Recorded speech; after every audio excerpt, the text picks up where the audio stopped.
on motherhood. Motherhood is a great responsibility. So many women want to be mothers, but they do not know how to be and what is expected.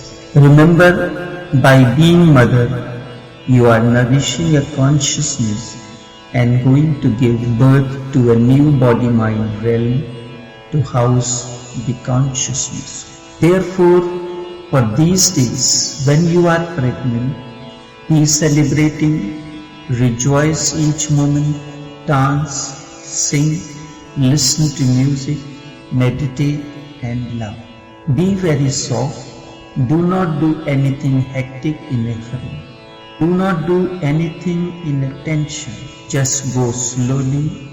Slow down absolutely. A great guest is to come. You have to receive him. Good, be a mother. There is a great desire to be mother. So be, but know that you are taking a great responsibility. To become a mother is one of the greatest responsibilities in the world. So many people are on the psychiatrist couch, and so many people are in the madhouse, and so many people are out of the madhouse. If you go deep into the neurosis of humanity, you will always find the mother, because so many women want to be mothers, but they do not know how to be. Once the relationship between the mother and the child goes wrong, the child's whole life too goes wrong, because that is his first contact with the world, his first relationship. Everything else will be in continuity with it. And if the first step goes wrong, the whole life goes wrong. The desire is there, and I can feel it. There is a tremendous desire to be a mother. Nothing is wrong in it, but one should knowingly, with total awareness, become a mother. You are taking one of the greatest responsibilities that a human being can take. Men are a little freer in that because they cannot take the responsibility of becoming a mother. Women have more responsibility. To become a mother is a great responsibility. So become a mother, but do not take it for granted just by being a woman.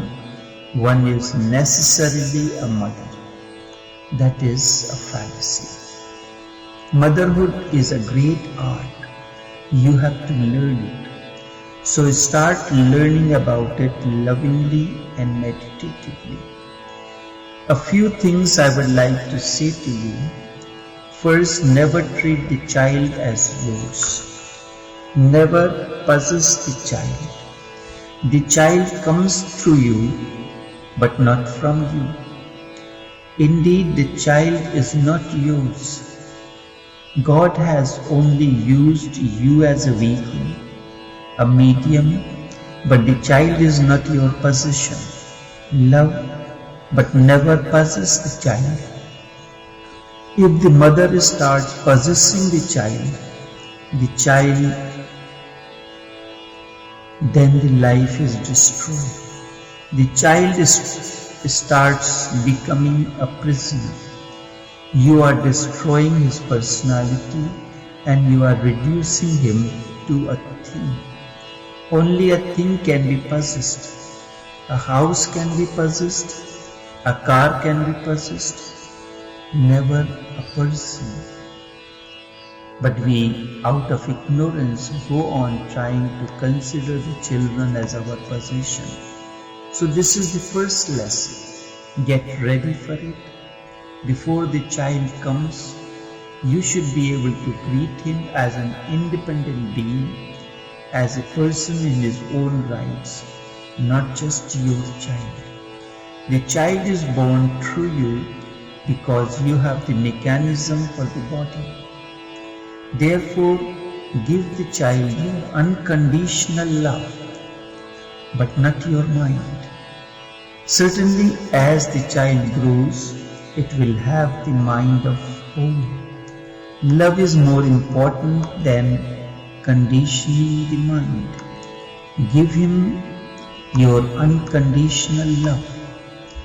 The second thing, treat the child as you would like to treat a grown-up person. Never treat a child like a child. Treat the child with deep respect.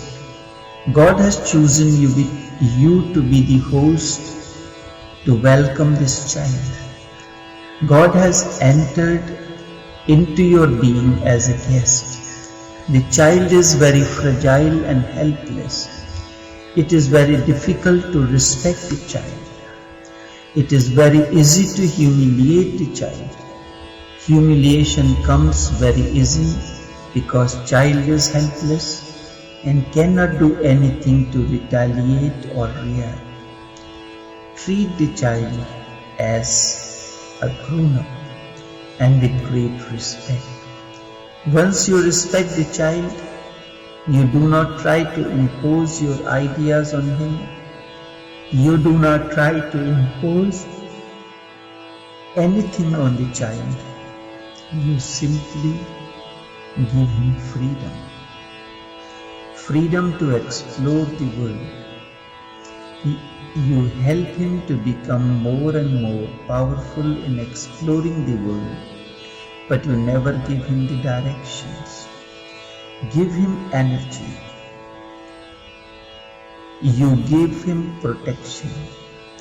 Give him security, all that he needs, but you help him to go farther away from you to explore the world on his own. This is difficult. And of course, in freedom, the wrong is also included. It is very difficult for a mother to learn that when you give freedom to a child, it is not freedom only to be good. It is also necessarily the freedom to do bad, to do wrong. So make the child alert, intelligent, but never give him any commandments.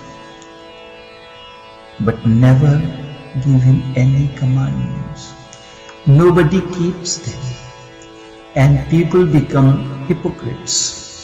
So if you really love the child, the one thing has to be remembered: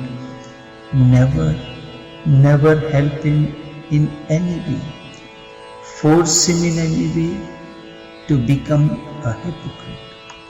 The third thing, do not listen to the morality, religion, culture. Instead, listen to the nature. Whosoever is natural is good, even if sometimes it is very difficult for you, very uncomfortable for you. Remember, you have been not brought up according to nature. Your parents were not bringing you up with real art and love. It was just an accidental thing. Do not repeat the same mistake. Many times you will feel uneasy and uncomfortable. For example, a small child starts playing with his genitals. This is natural tendency, and it is natural for the mothers to stop the child because she has been taught that this is wrong. Even if she feels that nothing is wrong, if somebody is there, she feels a little embarrassed. That is your problem. That has nothing to do with the child. Child is trying to explore his body. This is natural, and this happens with every child. Many times children do it hiding. They may sit down in a hiding place and explore it. But the moment mothers see it, they try to stop the children. That is your problem. That has nothing to do with the child. Or feel embarrassed. Even if you lose respectability in society, lose, but never interfere with the natural instincts of the child. Let nature take its own course. You are there to facilitate whatsoever nature is unfolding. You are not to direct the nature. You are just to be there as a help. So understand these three things and start meditating. Before a child is born, you should go as deeply as possible in meditation. When the child is within your womb, whatsoever you are doing continuously goes off as a vibration to the child. If you are angry, your stomach has a tension of anger, the child immediately feels it and the child learns. If you are angry, your stomach has a tension of anger, the child immediately feels it and he learns it. When you are sad, your stomach has an atmosphere of sadness. Immediately the child feels dull and depressed. The vibrations go to the child. The child totally depends on you for physical and emotional needs. Whatsoever is your mood becomes the mood of the child, and it is through your moods that the child learns.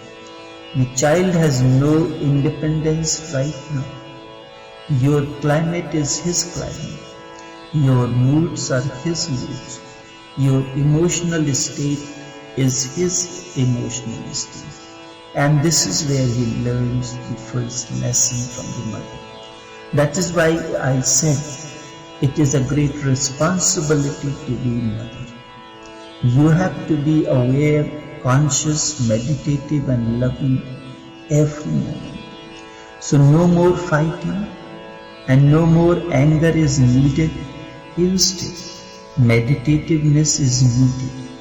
That is why I say to be a mother is a great responsibility. You will have to sacrifice much. You will have to sacrifice your anger, your frustration, your sadness, your tensions and all that you consider natural with you and your living. Now during these coming 7 to 9 months, you have to be alert. The child is more important than anything else. If somebody insults you, accept it. But do not get angry. Say, I am pregnant. The child is more important than getting angry at you. This episode will pass, and after a few days, you will not remember who has insulted you and what you have done. But the child is going to be there at least 70, 80 years living. A moment of yours postponing your anger or frustration will fashion the entire 70 to 80 years of life of the child.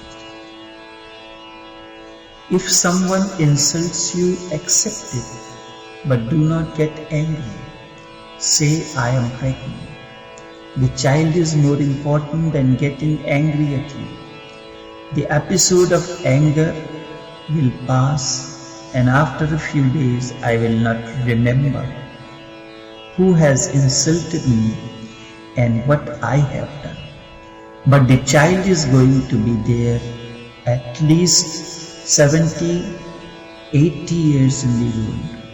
It is a big project.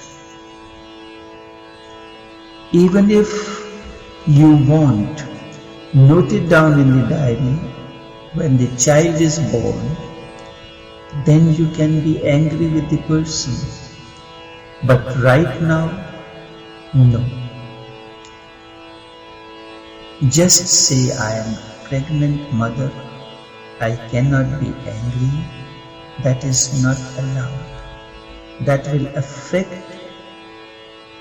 the child that I am carrying. This is what I call a sensitive understanding. No more sadness, no more anger, no more hatred, and no more fighting. Both have to look to the child.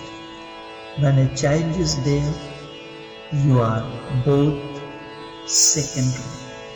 The child has every preference because a new life is going to be born and it is going to be your fruit. If from the very beginning anger, hatred, conflict enters into the child's mind, then you are causing hell for him. He will suffer later in his life. Then it is better not to bring a child into the world. Why bring a child into suffering? The world is already tremendous suffering. In the first place, bringing a child into the world is a very risky affair. But even if you want that, at least bring a child who will be totally different in this world, who will not be miserable, who will at least help the world to be a little more celebrating and blissful. He will bring a little more festivity into the world, a little more laughter, love and life. Therefore, for these days when you are pregnant, be celebrating, rejoice each moment, be meditative, be alert and aware of each of your actions, emotions, feelings and all that is going on within. Dance, sing, listen to music, meditate and love. Be very soft. Do not do anything hectic in a hurry. Do not do anything hectic in a hurry. Do not do anything in tension. Just go slowly. Slow down absolutely. A great guest is to come. You have to receive him. Good. Be a mother. It is very good. But you have to be very aware, attentive, meditative and loving. Only then you can create a womb for the birth of a new consciousness. Only this much for this on motherhood.